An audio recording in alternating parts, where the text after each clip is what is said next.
இப்போ ஒரு குலவை போட்டி. யாருக்கெல்லாம் குலவை இட தெரியுமோ அவங்க எல்லாம் எந்திரிச்சு குலவை இடலாம்.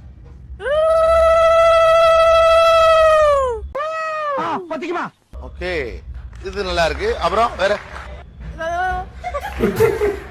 இல்லம்மா, கொஞ்சம் நீங்க சிரிக்காம ட்ரை பண்ணுங்க.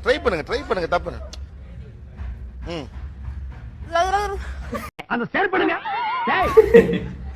ஓகே, அடுத்தவங்க கபடி அந்த டோன்ல இருக்கு. ஓகே, ட்ரை பண்ணுங்க. அது எப்படினாலும் வராது, உங்களுக்கு கஷ்டம் தான். ஹலோ சிக்னல் இருக்கா? Hello next. அந்த ஓப்பனிங் கரெக்டா இருக்கு, பட் வெளியில இருக்க நாய் செத்துருச்சுன்னாங்க பாத்துங்க.